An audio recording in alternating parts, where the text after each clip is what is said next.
Hi hello spoken Hindi ఛానల్కి welcome. చూడండి, call పరివర్తన అన్నమాట. ఇది వర్తమాన్ కాల్లో సామాన్య వర్తమాన్ కాల్లో ఎలా వస్తుందంటే సెంటెన్స్ చివర తా హై, టీ హై, తే హై అలాగా. అపూర్ణ వర్తమాన్ కాల్లో రహా హై, రహీ హై, రెహే హై.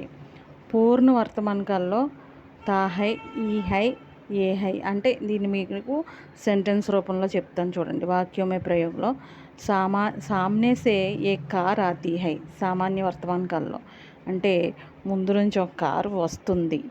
అపూర్ణ వర్తమాన కాలంలో ఎలా చెప్తారు అదే వాక్యం. సామ్నే సే ఏ కార్ ఆ రహీ హై. వస్తూ ఉంది, ఇక్కడ వస్తుంది, వస్తూ ఉంది చూస్తుంటే కనుచూపు మేరలో.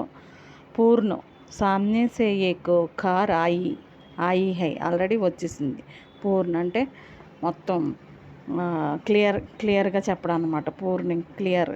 సామాన్య ఇవన్నీ మీకు డెఫినేషన్స్ కూడా చెప్తాను. వర్తమానకాల్లో రకాలు, భూతకాల్లో భేదాలు ఉన్నాయి, తర్వాత భవిష్యత్తులో కూడా భేదాలు ఉన్నాయి. కాకపోతే మీకు అర్థం అవడం కోసం ఇలా.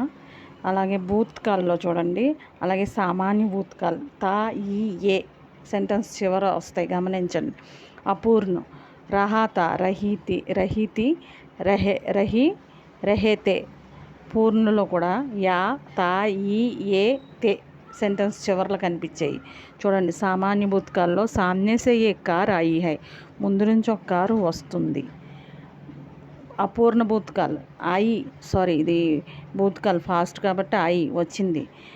అపూర్ణలో ఏంటంటే సామ్నే సే ఏ కార్ ఆ రహీ థీ, వస్తూ ఉంది, వస్తుంది.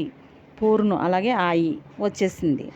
అలాగే దీనికి కూడా తేడా ఏంటంటే ఇది ప్రజెంట్ జరుగుతున్న విషయం వర్తమాన కాల్, ఇదేమో భూతకాల్ ఆల్రెడీ అయిపోయింది. వచ్చింది, వచ్చేసింది, వస్తుంది, ఇవన్నీ కూడా అయిపోయినాయి ఆల్రెడీ. ఇది వర్తమాన కాల్ మాత్రం ఆల్రెడీ ప్రజెంట్ జరుగుతున్న సిచ్యువేషన్ చెప్తుంది. అలాగే భవిష్యత్ కాల్ తెలుసు కదా, ఫ్యూచర్ ఏగా, ఏగి, ఏంగే, హోగా, హోగి, హోంగే ఉంటుంది.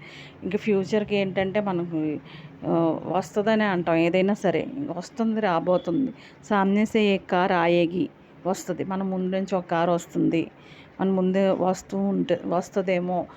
హోంగి అలా మనకి డౌట్ఫుల్గా ఇలా మనం కాలాలని రకాలు కూడా ఉన్నాయి. ఇందులో భేదాలు అవన్నీ కూడా ఒక్కొక్కటి చెప్పడం జరుగుతుంది. మరి గమనించండి, ఇవి సెంటెన్స్ రూపంలో పెట్టడం ఇలా అన్నమాట. ఒకసారి మీరు చూసినట్లయితే నోట్ చేసుకోండి. మరి కాలాలు ఇంకా చాలా ఉంది, బోల్డ్ లెసన్ ఇది. అవన్నీ కూడా మనం చెప్పుకుందాం. సబ్స్క్రైబ్ చేయండి మరి. All the best.